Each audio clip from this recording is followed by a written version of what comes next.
15 अप्रैल 2008 रात के 1 बजे शबनम अपने प्रेमी सलीम के साथ मिलकर अपने परिवार के 6 लोगों की हत्या कर चुकी थी। तभी 11 महीने का एक बच्चा रोने लगा। शबनम ने सलीम को फोन करके बुलाना चाहा। सलीम बोला, मैं नहीं आऊंगा, तुम मार दो।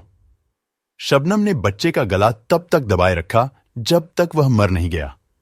शबनम ने 7वां खून कर दिया था। यह कहानी यूपी के अमरोहा के 52खेड़ी गांव की है।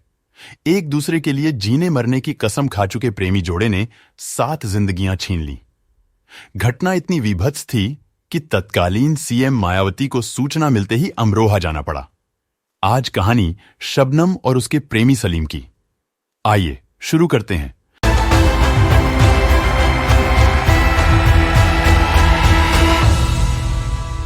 नमस्कार दोस्तों, स्वागत है आपका हमारे इस चैनल पर, जहां हम खुलासा करते हैं सच्ची घटना पर आधारित क्राइम स्टोरीज के बारे में, जिसका उद्देश्य आपको सतर्क और सावधान करना है। यदि आपको यह वीडियो पसंद आया तो वीडियो को लाइक करें और चैनल को सब्सक्राइब करना ना भूलें। अमरोहा के 52खेड़ा गांव में शबनम के पिता शौकत की बड़ी इज्जत थी। चूंकि वह कॉलेज के लेक्चरर थे, इसीलिए गांव में किसी को कोई जरूरत पड़ी तो वह उनके पास आ जाते। शबनम का एक भाई इंजीनियरिंग और दूसरा भाई एमबीए कर चुका था। शबनम खुद पहले इंग्लिश से फिर भूगोल से एमए कर चुकी थी। पिता की ही तरह लेक्चरर बनने का ख्वाब था। तभी शबनम को प्यार हो गया। शबनम को 52खेड़ा गांव के 5वीं फेल सलीम से प्यार हो गया। दोनों परिवार से छिपकर एक दूसरे से मिलने लगे। फिजिकल रिलेशन बना और शबनम प्रेग्नेंट हो गई। हालांकि इस बात का खुलासा बहुत बाद में हुआ। प्यार की बात शबनम के परिवार तक पहुंची तो पिता शौकत के अलावा दोनों भाइयों ने भी ऐतराज जताया। शबनम ने सभी को समझाने की कोशिश की, सलीम को अच्छा बताया, लेकिन बात नहीं बनी। परिवार अपनी जिद पर अड़ गया कि वह सलीम को भूल जाए। शबनम के सिर पर अब खून सवार हो गया था। उसने मान लिया था कि परिवार को खत्म करके ही सलीम से निकाह किया जा सकता है, इसलिए उसने सलीम से जहर मंगवाया।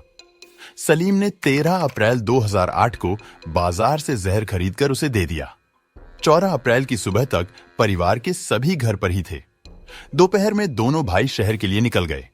शबनम ने दोनों भाइयों को फोन करते हुए कहा, जहां भी पहुंचे हैं वहां से वापस आ जाइए, कल जाएगा।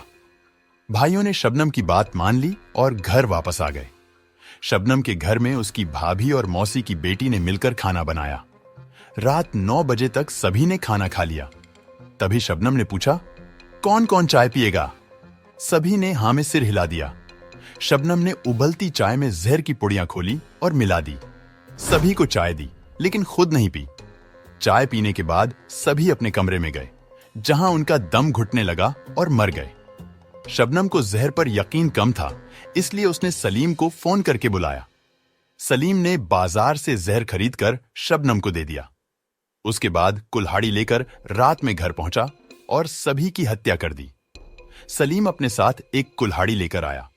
शबनम के कहने पर उसने पहले शौकत के सीने पर कुल्हाड़ी मारी, उसके बाद मां पर, फिर दोनों भाइयों, भाभी और मौसी की लड़की को कुल्हाड़ी से मारकर मौत के घाट उतार दिया। इसके बाद सलीम कुल्हाड़ी लेकर भाग गया। रास्ते में एक तालाब दिखा, उसी में कुल्हाड़ी फेंक दी। तभी सलीम के फोन की घंटी बजी। दूसरे साइड शबनम थी। उसने कहा, वापस चले आओ, भतीजा जिंदा है। सलीम बोला, अब मैं नहीं आऊंगा, तुम मार दो। शबनम ने 11 माह के भतीजे का गला तब तक दबाए रखा जब तक कि उसकी मौत नहीं हो गई। रात करीब 2 बजे शबनम दहाड़े मारकर रोने लगी। आसपास के लोग आ गए। शबनम ने कहा, घर में लुटेरे आ गए थे, उन्होंने सबको मार दिया। मैं बाथरूम में थी इसलिए बच गई। 4 कमरों के घर में चारों तरफ सिर्फ लाशें नजर आ रही थीं। खबर इतनी बड़ी थी कि रात में ही लोकल थाने से लेकर लखनऊ होते हुए दिल्ली तक पहुंच गई। सुबह सूरज निकलने से पहले 10 थानों की पुलिस फोर्स पहुंच चुकी थी। डॉग स्क्वाड पूरे गांव का चक्कर लगा रहे थे। फोरेंसिक वाले पूरे घर की बैरिकेडिंग करके सैंपल इकट्ठा कर रहे थे।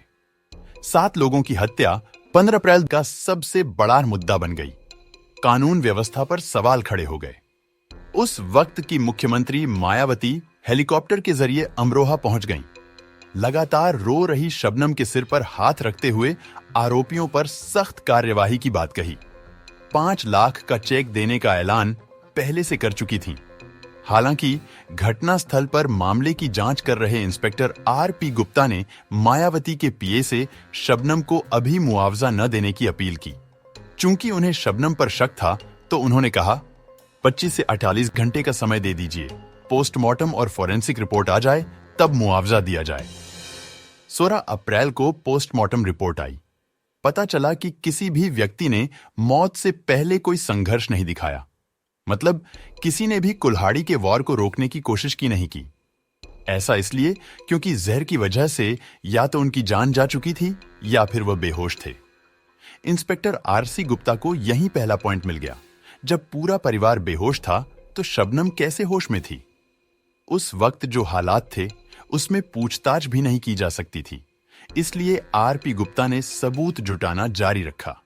शबनम ने रोते हुए बताया था कि छत के जरिए बदमाश घर में घुसे थे।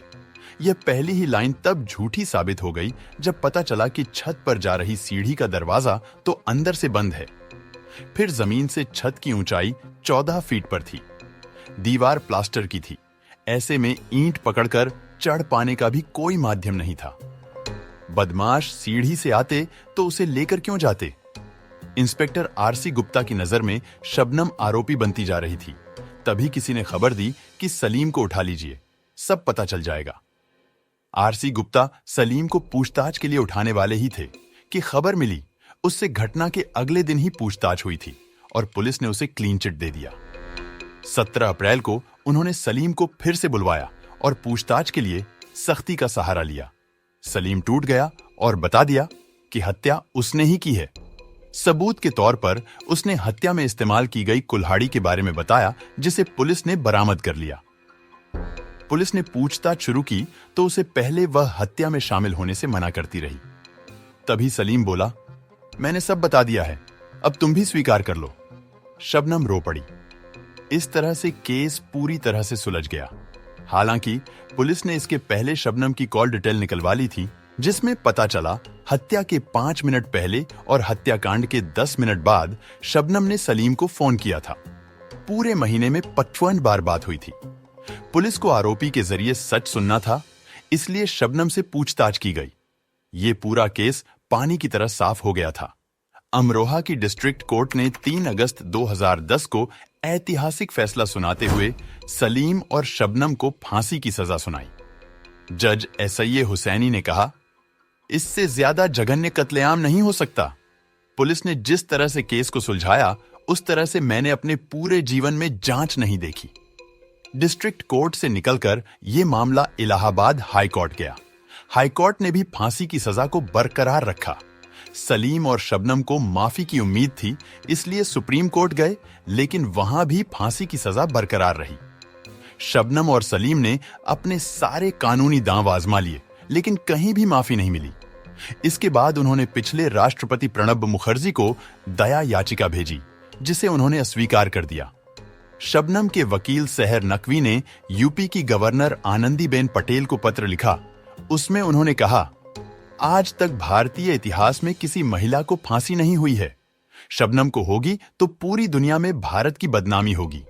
अतः शबनम की सजा को उम्र कैद में बदल दीजिए। गवर्नर ने इस मामले को यूपी सरकार को ट्रांसफर कर दिया, जहां से अभी तक कोई फैसला नहीं आया। सलीम प्रयागराज जिले की नैनी और शबनम रामपुर की जेल में बंद है। अप्रैल 2008 में जब यह घटना घटी, उस वक्त शबनम 2 माह की गर्भवती थी। जेल में बेटा पैदा हुआ। करीब 6 साल वह जेल में ही रहा, लेकिन इसके बाद उसे सैफी नाम के पत्रकार और उनकी पत्नी ने गोद ले लिया। ये वही सैफी हैं जिनके पास पढ़ाई का पैसा नहीं होता था, तो शबनम पढ़ने के लिए पैसे दे देती थी। शबनम का बेटा ताज उर्फ बिट्टू अब 13 साल का हो गया है। सैफी कहते हैं कि वह आज तक बिट्टू को उसकी मां के गांव लेकर नहीं गए। बावनखेड़ा तो दूर अमरोहा तक नहीं लेकर गए। शबनम का 14 साल का बेटा इस वक्त सैफी के पास है। कानूनी रूप से उन्होंने गोद ले रखा है। वह उसे लेकर कभी भी बावनखेड़ा गांव नहीं गए। फिलहाल इस वक्त स्थिति एकदम अलग है। बावनखेड़ा गांव बदल चुका है। लोग शबनम या सलीम को याद नहीं रखना चाहते। यही कारण है कि पिछले 15 साल से न सिर्फ बावनखेड़ा बल्कि आसपास के 4-5 गांव में पैदा होने वाली किसी भी लड़की का नाम शबनम नहीं रखा गया। और इस तरह इस पढ़ी लिखी शबनम ने पांचवीं फेल प्रेमी के लिए अपने परिवार के 7 लोगों को मौत के घाट उतार दिया। आप क्या कहेंगे? ऐसे पढ़ी लिखी अनपढ़ के बारे में कमेंट करके जरूर बताएं। वीडियो पसंद आया हो तो प्लीज लाइक करें, चैनल को सब्सक्राइब करके बेल आइकॉन जरूर दबाएं। जल्द ही मिलते हैं एक ऐसी ही अलग क्राइम स्टोरी के साथ।